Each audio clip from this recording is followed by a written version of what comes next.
Queridos irmãos, com muita alegria em meu coração, eu quero cumprimentar a todos com a paz do Senhor. Amém! Eu convido os irmãos a ficar de pé por alguns instantes, juntamente comigo, para nós fazermos a leitura. Carta de Paulo aos Filipenses, capítulo de número 4. Nós iremos ler apenas o versículo de número 19. Carta de Paulo aos Filipenses, ou Epístola de Paulo aos Filipenses, capítulo número 4, nós iremos destacar apenas o versículo de número 19. Enquanto os irmãos, a igreja procuram, eu quero louvar a Deus por mais essa oportunidade que o Senhor Jesus está concedendo de poder estar na presença dEle. A Ele toda a honra, a Ele toda a glória, a Ele todo louvor e toda adoração. Se não fosse a misericórdia do Senhor, nós não estaríamos aqui. Eu quero também louvar a Deus pela vida do nosso pastor Ricardo. Deus abençoe, pastor, que alegria de poder revê-lo, de poder estar aqui. É uma honra de poder sempre louvar a Deus nessa casa de oração.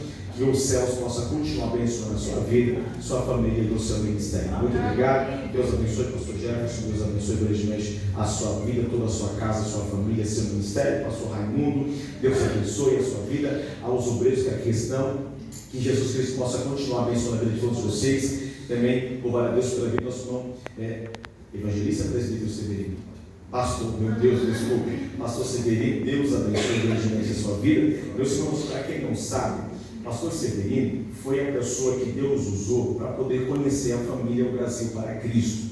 E quando ele entrou em contato, alguns anos atrás, ele só me conhecia pelas redes sociais. E ele me fez um convite, me chamou ali pelo Facebook, e fez o convite e fomos ministrar no Jardim Guaraú, ali, e aprove Deus, o Senhor nos abençoar com esse convite, e ali ministramos a palavra, né? E quando acabou o culto, nós vendemos o nosso material, e ele trouxe essa palavra para mim, isso que eu estou falando aos irmãos, e eu falei para ele assim, pastor, eu falei assim, na época chamando de pastor Severino, se eu fosse o Senhor, eu não fazia isso não, porque é muita coragem chamar uma pessoa que não conhece. E ele falou assim, mas não fui eu que quis, foi Deus que tocou no meu coração.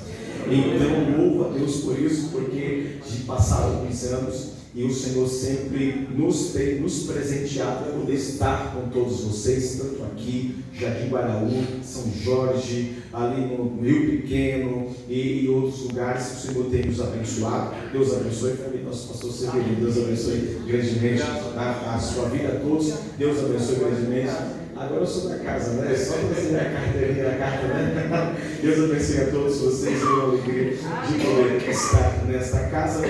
Comigo a saudação dos meus pastores, pastor Rômulo, pastora Neia, aos pastores e a toda a igreja. A igreja quer receber, diga amém. Amém. Trago também saudações de minha família para toda a igreja. A igreja quer receber, diga amém. Amém. Irmãos, a minha esposa está em uma reunião travada, eu nem sei que hora que vai acabar. Eu falei para ela, você me avisa, porque o culto lá no Brasil para Cristo, eles são pontuais e você me ajuda. Irmãos, a reunião nem começou ainda. Eu falei, eu estou esperando, ela falou, estou esperando o pastor setorial chegar. Ela é líder do departamento feminino, nosso setor, e também ela é secretária do setor, e hoje eles precisam passar a data das festividades no decorrer do ano de cada congregação do nosso setor. Glória a Deus! Diz assim a palavra do Senhor: o meu Deus, segundo as suas riquezas, suprirá todas as vossas necessidades em glória por Cristo Jesus. E você diz amém. Amém. Se assente, glorificando e exaltando o nome santo do Senhor para sempre. Meus amados e queridos irmãos, ouvintes da palavra do Senhor, Jesus colocou uma palavra no meu coração e eu quero vos transmitir na noite desse dia. Quantos querem ouvir a palavra? Digam glória a Deus. Glória a Deus. E como os irmãos já sabem, passe ali no final do culto, nos abençoe, trouxe aquelas frutas que não engordam, da versão 2026. Uma das preocupações do apóstolo Paulo, além de anunciar o Evangelho, ele vai ter aquela cautela de escolher pessoas para justamente caminhar ao seu lado ou deixar em seu lugar em determinadas cidades. O ministério do apóstolo Paulo não é um ministério para poder ficar parado ou fixo em uma cidade. Nos dias atuais, nós poderíamos chamá-los de um pastor itinerante, só que ele tinha um particular, que é só dele. Ele era fundador de igrejas. Diz a Bíblia que ele não chegava em nenhuma cidade onde o evangelho já tinha sido anunciado. Então a preocupação dele, além do zelo que ele tinha de poder anunciar o evangelho, ele tinha a cautela de poder escolher pessoas. Uma das coisas que ele tinha que ver é justamente aquilo que ninguém conseguia enxergar. No meio dos empreendedores, há uma palavra mas muito comum entre eles, que é acerca de ser visionário. Eles tinham que enxergar, ou Paulo tinha que enxergar em alguém coisas que outras pessoas não conseguiam enxergar. E quando eu falo isso, eu falo a nível ministerial, acerca da obra do Senhor. É isso que vai acontecer quando ele vai avistar Timóteo pela segunda vez. Quando ele vê Timóteo pela segunda vez, Timóteo já está formado, já está cheio de conhecimento, e Paulo enxerga nele a possibilidade de trazê-lo para perto e para enviar o campo missionário. Então Paulo, ele era muito estrategista também.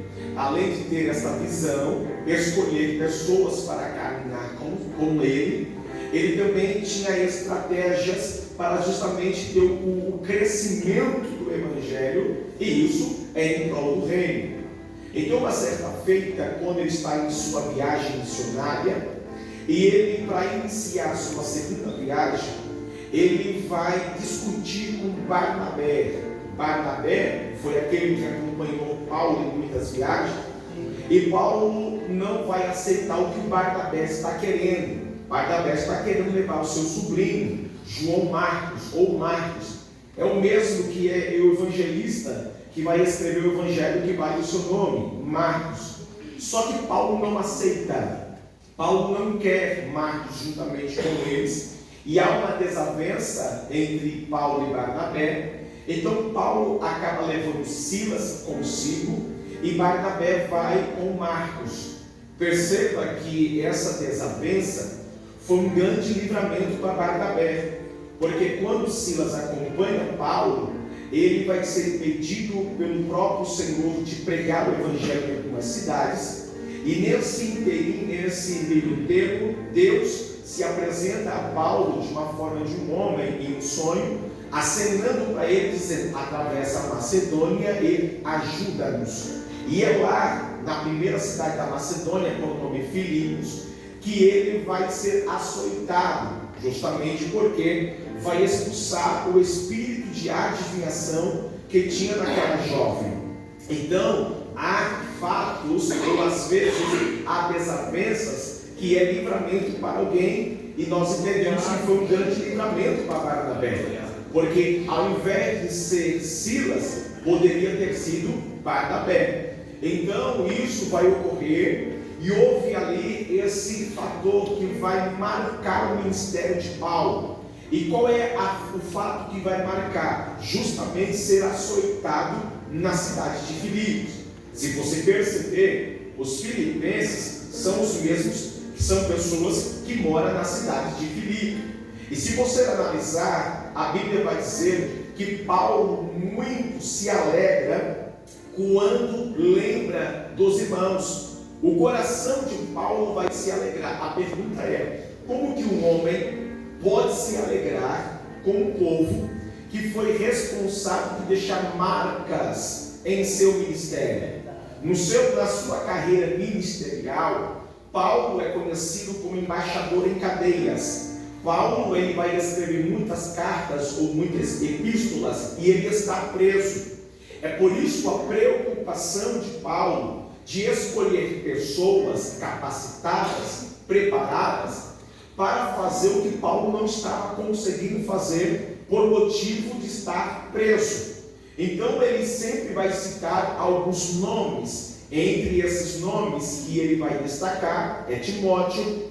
Ele vai falar futuramente de Marcos, que foi o pivô da separação. Ele, quando está preso, está próximo a morrer, e ele escreve isso na segunda carta a Timóteo, e só Lucas está com ele. Lucas também foi o seu companheiro em algumas viagens, e Lucas, se você perceber, ele vai registrar todos os feitos que ocorreu com alguns apóstolos, e principalmente com Paulo no livro dos Atos dos Apóstolos. E Lucas tem um detalhe com ele, porque ele é muito detalhista, ele cita alguns nomes. Então, quando Paulo vai escrever essa epístola aos Filipenses, ele justamente está preso, e ele vai dizer que o seu coração está alegre, ou se alegrava todas as vezes que lembrava deles. Percebam que, de uma forma humana, ele poderia ficar muito chateado com aquela cidade, porque foi responsável de marcá-lo, de poder açoitá-lo, humilhar diante de toda a praça pública, ou diante de todos. Mas o coração dele se alegrou. E Paulo vai destacar também o nome de Epafrodito, que foi responsável também de ajudá-lo no seu ministério, na questão financeira, na questão da intercessão também, que é na oração.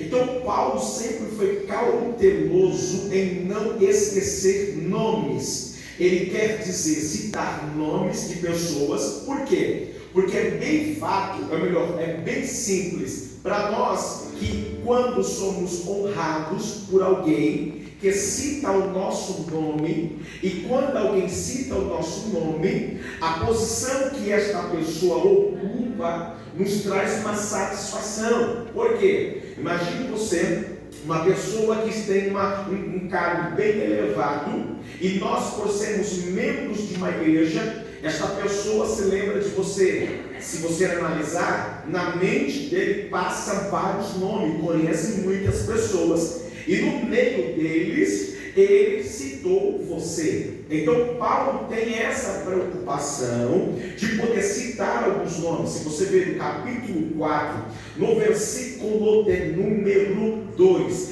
ele vai citar dois nomes, nome Evódia e Sintique, que as mesmas são duas irmãs, mulheres, que ajudaram Paulo na obra, só que tem um problema entre elas, e precisava ser resolvido. Então Paulo, ele, além de estar preso, ele se preocupa também com os bastidores da igreja. Ora, a ferramenta que ele usa para poder chamar a atenção da igreja, para poder confraternizar-se com eles, ou expressar a sua alegria, foi através das cartas. Então é a única estratégia. Se ele não estar presente, ele escreve.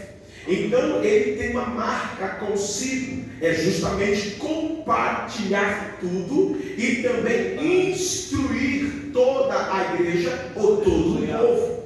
Então Paulo, por passar por muitos problemas, a ele, por ser apóstolo, ele tinha direitos. Primeira carta de Paulo aos Coríntios, capítulo 9, você vai ver que no contexto do texto, ele vai dizer que tem direitos. E qual é o direito que o apóstolo tem? De ser sustentado, pela igreja. Por quê? Ele, por ser uma pessoa que viaja, e perceba que ele não tem o seu trabalho secular, embora que quando ele chega na cidade de Tessalônica, ele vai deixar claro que ele trabalhou de dia, trabalhou de noite, para não ficar pesado aos seus irmãos. Ele vai fazer o quê? Ele vai construir tendas. Então ele trabalha, embora que ele tinha direitos como apóstolo, ele abre mão do seu direito para trabalhar, para justamente não ficar pesado aos seus irmãos. Escute, então nem todos conseguiram entender o chamado ou o ministério do apóstolo Paulo. Então ele vai sempre abrir mão daquilo que é dele ou que é para ele, justamente para beneficiar a igreja. Se você analisar, Paulo não tinha ou não precisava instruir a igreja enquanto estava preso. Ele poderia muito bem dobrar os joelhos e orar e falar com Deus. Só que há uma preocupação do apóstolo Paulo para justamente ele alertar a igreja e ter o crescimento da igreja. No capítulo 3, no versículo de número 20 e 21, diz assim: mas a nossa cidade está nos céus, donde também esperamos o Salvador, o Senhor Jesus, que transformará o nosso corpo abatido para ser conforme o seu corpo glorioso, segundo o seu eficaz poder de sujeitar também assim todas as coisas. O que Paulo está falando? Perceba que ele está machucado na sua carne, ele está ferido, ele está preso, sozinho, abatido. Alguns chegam a afirmar que ele está à beira do abalo emocional. Aqui não deixa claro, mas a segunda carta que ele escreve aos Coríntios, que é a carta mais pessoal de todas, onde ele sai em sua própria defesa, ele chega a dizer que teve temores por fora e ele teve problemas por fora e temores por dentro. Ou seja, ele teve um abalo emocional muito grande, ao ponto que algumas pessoas chegaram a duvidar do seu chamado, duvidar da forma que ele anunciava o evangelho, e não queria acreditar conforme o comportamento de Paulo. Então o próprio Paulo, mesmo machucado na carne, ele tem a esperança de esperar no Senhor acerca da nova cidade, ou seja, para onde ele vai, que o corpo dele será transformado. E ser transformado não é algo limitado a esta terra. Esse corpo transformado é algo do céu. O nosso corpo hoje é corruptível, mas nosso corpo será incorruptível, porque será transformado pelo poder da palavra do Senhor Jesus. Aleluia! Então perceba que Paulo queria todos os motivos, mas ele vai agradecer aos irmãos de Filipenses por tudo que eles têm feito pelo apóstolo Paulo. E ele não vai escrever e dizer por necessidade, porque ele deixa claro que ele aprendeu a viver na bonança, mas também se acostumou a viver na dificuldade. Aí ele diz: posso todas as coisas naquele que me fortalece. Só que escute uma coisa: independentemente da tua situação, nós temos que saber viver na bonança, mas também temos que saber viver no meio do caos, na tempestade, na adversidade. Porque na bonança estou tranquilo, estou bem, e na adversidade é neste momento que Deus vai testar a nossa fé. Porque é muito mais fácil garantir, Gabriel, naquilo que eu tenho, naquilo que eu vejo, naquilo que eu posso tocar, do que naquilo que eu não tenho, daquilo que eu não vejo e daquilo que eu não posso tocar. Então perceba que é neste momento, ele diz assim na sua palavra: sei estar abatido, mas também sei ter abundância.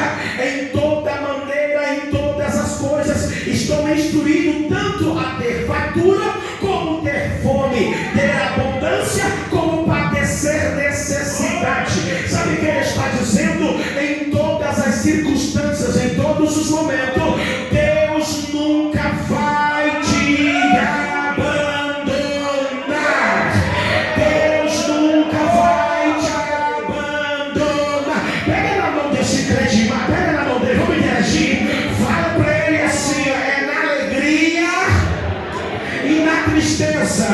Normalmente nós ouvimos isso na cerimônia de casamento, né? Fala para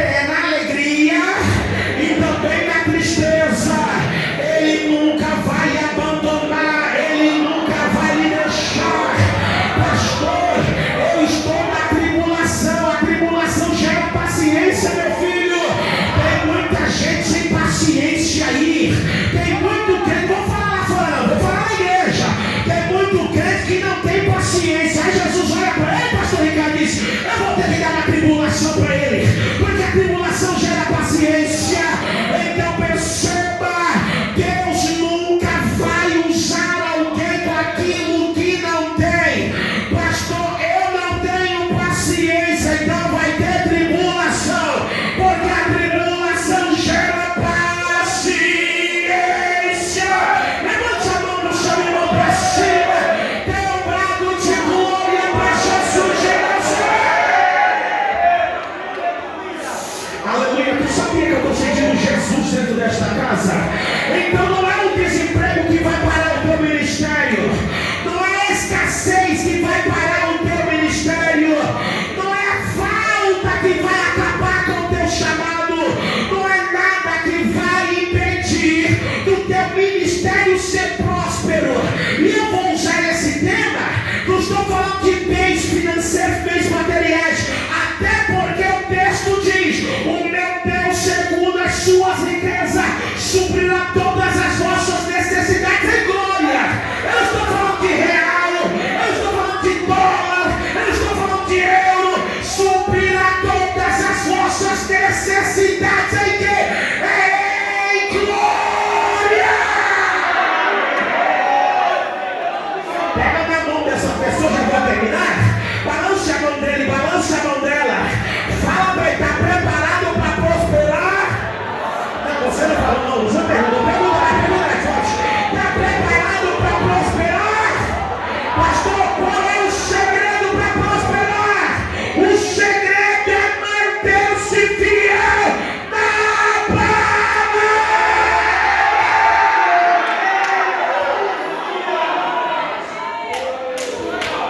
Porque não adianta em tempo de escassez. O tempo de escassez aqui, não estou falando de prata e de ouro. O tempo de escassez aqui, que eu quero dizer a vocês, é a escassez da palavra. Porque é impossível você prosperar se não tiver palavra liberada do altar. For ministrado nos dízimos e na oferta. Tudo que for liberado do altar, você tem que tomar posse. Por quê? Para ter uma vida próspera na sua e no seu ministério, na sua vida espiritual, no seu casamento, na sua vida financeira. Tem que receber a palavra.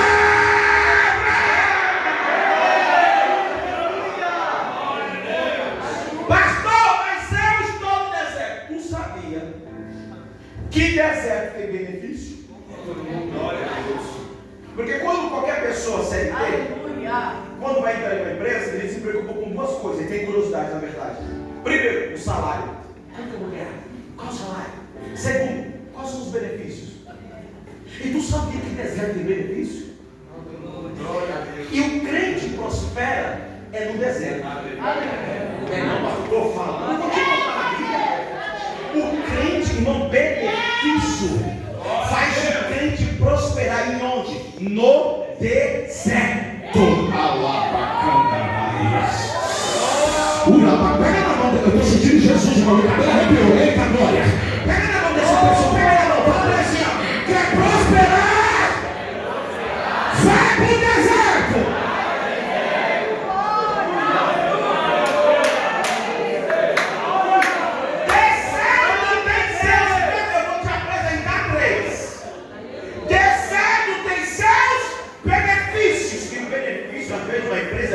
Maior do que o salário, tu sabia? Tu sabia que tem empresa que os benefícios é muito maior do que o salário? Quer prosperar em tempo de escassez? Pega a espada, vai para onde? Vou para o deserto. Eu vou fazer o que lá? Eu vou prosperar. Eu vou prosperar. Eu vou te apresentar 3 benefícios. Primeiro benefício: quando o crente está no deserto, não falta nada. Aleluia.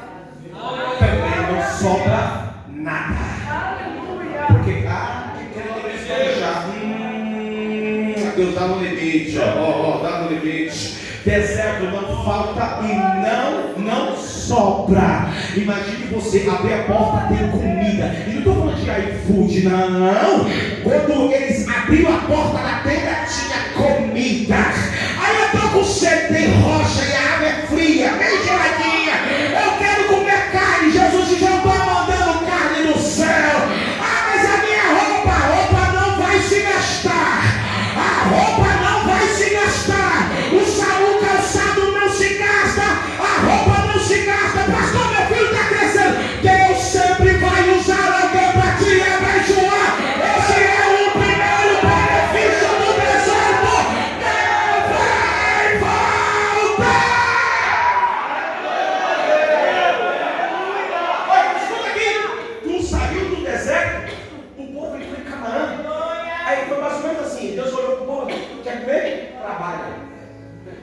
E no deserto, não precisava levantar uma enxada. Tinha comida todos os dias. Segundo o benefício de estar no deserto, você recebe revelação de Jesus Cristo. Se você vê a pessoa sendo muito usada na revelação, procure saber onde ele está. Procure saber onde são os bastidores dele. Deserto. Glória a Deus. Porque quando Paulo se converte ao cristianismo, ele passa 3 dias orando, 3 dias jejuando, 3 dias cego. Ananias vai até ele onde ele está, impõe as mãos sobre ele. As escamas que impediam Paulo ver caem e ele é cheio do Espírito Santo. Você vai encontrar essa informação em Gálatas capítulo 1, versículos 10 por diante. Você vai ver que ele, quando se levanta, ele vai para a Arábia, e é um lugar deserto. Em todo o texto, no contexto, você vai ver que ele vai fazer o que? Ele vai aprender do Evangelho da Graça. Só que ele deixa bem claro: eu não recebi de homens, eu recebi da revelação de Jesus Cristo. É por isso que na leitura ele da ceia, primeira carta de Paulo aos Coríntios, capítulo 11, versículo 23 por diante, ele diz: porque eu recebi o que também vos ensinei, que na noite que foi traído, tomou o pão e, tendo dado graças, o partiu e disse: tomai e comei, isso é o meu corpo que é repartido por vós, fazei isso em memória de mim. Ele recebeu essa revelação de quem? E onde foi? Deserto. Quer ser usado por Deus através da revelação? É o segundo benefício. Vamos visitar o deserto. É lá que o Senhor vai te honrar. Terceiro benefício. O pastor Ricardo trouxe aqui deu uma pincelada de Filipe. Filipe é o homem da vez. Pregou. O negócio fazia acontecer. Só que um homem vai e o anjo desce. Filipe, levanta para o deserto. Tá bom. Ele foi. E chegando lá, ele ouviu o eunuco lendo. Ele lia Isaías 53. O Senhor falou para ele: corra, se chega até ele. Aí se aproximou e falou assim, perguntou: entendes tu o que lês? Aí o eunuco falou: como que eu vou entender? Se não tem ninguém para mim, hein? Não. Terceiro benefício do deserto. Depois que tu aprende, depois que tu aprende, tu ensina. Depois, para ninguém dizer: ele está ali é porque caiu de paraquedas. Ela está lá porque caiu de paraquedas. Ninguém sobe. Olha, ninguém chega e cai de paraquedas. Jesus, quando coloca ali, tem bastidores. E o nome do bastidores é deserto. Quer prosperar em tempo de escassez? Pega a tua espada e vai para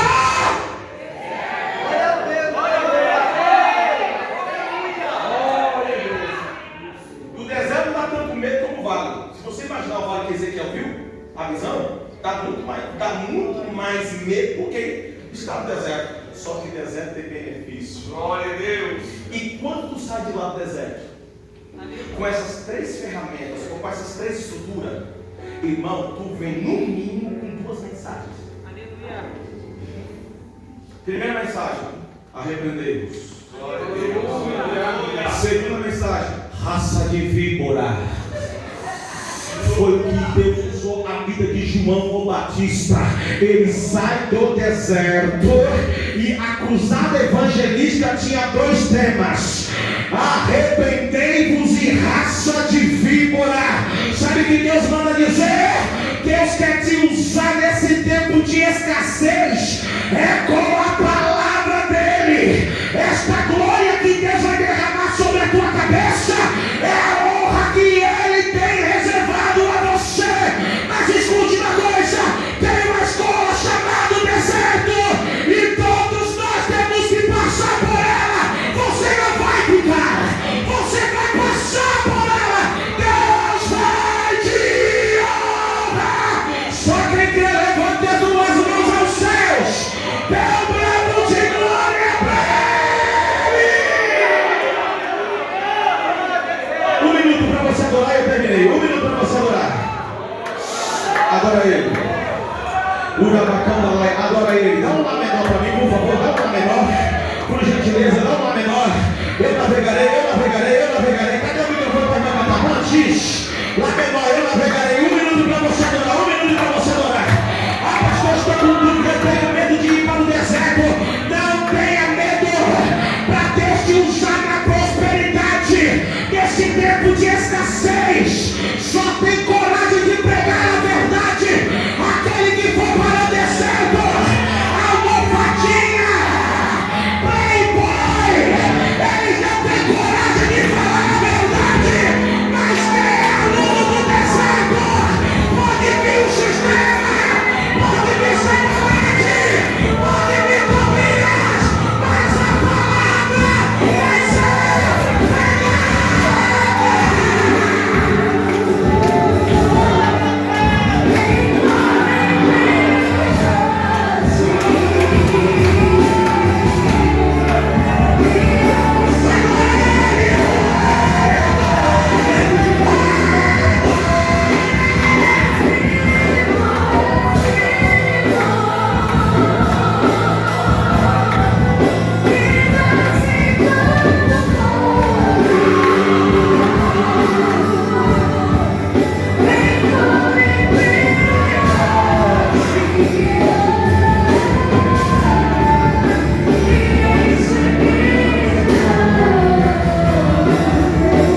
presença de Deus aqui.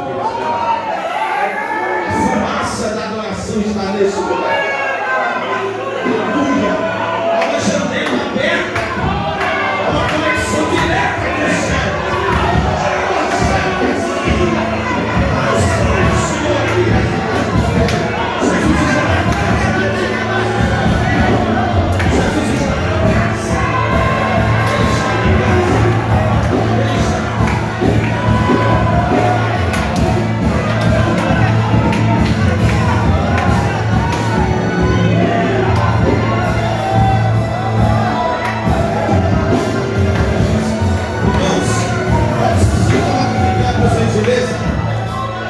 Há uma nuvem de milagres aqui nessa noite. Aleluia, aleluia, aleluia. Glória a Jesus. Amém, meus irmãos. Tem alguém está reconciliando aqui nessa noite. Você pode aplaudir Jesus por isso? Aleluia, aleluia. Eita. Bendito é o nome do Senhor. Tem mais alguém que quer Jesus essa noite? Tem mais alguém? Se tiver mais alguém, você dá um sinal com a sua mão direita ou esquerda que nós vamos orar por você. Tem mais alguém? Se tiver alguém que você está afastado, hoje é noite de você voltar para casa. O diabo não quer que você levante a mão, mas o céu quer que você levante a mão. Obedeça ao céu. Amém? Graças a Deus. Temos uma alma aqui. Meus irmãos, já estamos encerrando. Deus abençoe a vida do pastor Bento nessa noite. Segunda-feira continuamos no propósito aqui, tá bom? Eu tinha avisado para os irmãos que nós íamos fazer o ciclo de trazer as famílias. Não dá tempo. Mas eu queria orar hoje pela sua família, irmã Vera. Sua família. É possível trazê-los aqui na frente? É possível? Traga eles aqui na frente. Presbítero Robinson. Deus abençoe, querido. Deus abençoe. O William. Evangelista William. Você tem seu nome? Wagner. O William é outro. Mas vocês já estão parecidos, meu amigo. 10 irmãos. São todos iguais. Isso é só uma família. Ele o quê? Ele está reconciliando. Não entendi. Filho do Lucas. Assim, Natan, se abençoe. Olha aqui para mim, Natan. Natan, você sabia que o Senhor tem uma chamada na sua vida? Você sabia que não era porque você está vivo? Você está vivo por um milagre de Deus. Deus conservou você com saúde, porque Deus tem um propósito na sua vida. Amém? E quem colocou o nome de seu nome em você não foi nem seu pai nem sua mãe. Antes de você gerar, o Senhor já dizia: seu nome dele será Lucas. Pega a visão. Ô presbítero Robson, vem aqui na frente. Eu queria fazer algo aqui rapidinho.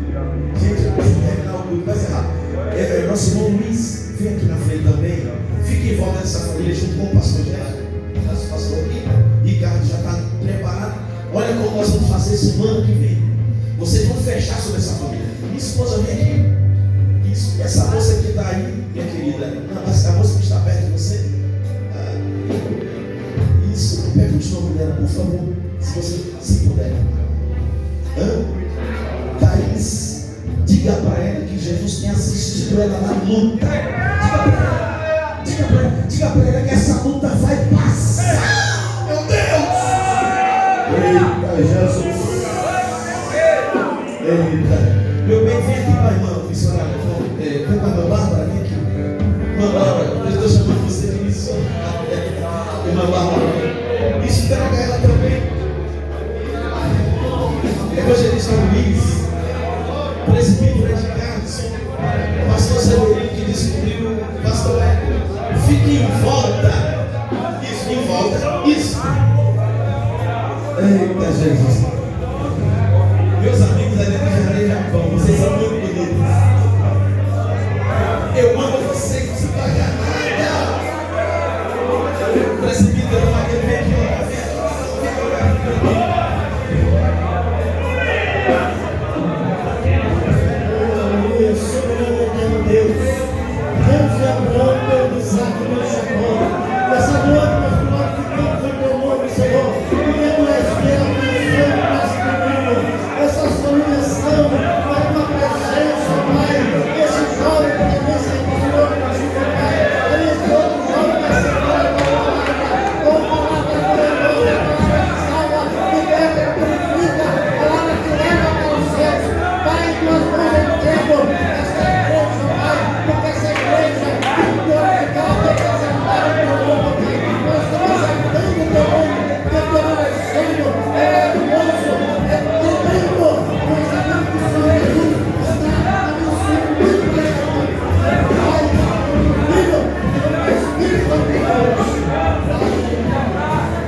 presbítero maneiro, eu senti saudade do puro dele. Pode dar aquele puro? Aquele puro que você dá. Aqui, ó, ex-paralítico. Faz 60 e poucos anos que Jesus me fez fazer isso, ó. Esse é ficar deitado, nem sentado na cama. Eu sou, eu fico, ó, porque ex-paralítico. Eu nunca vi, ó, olha daqui, ó.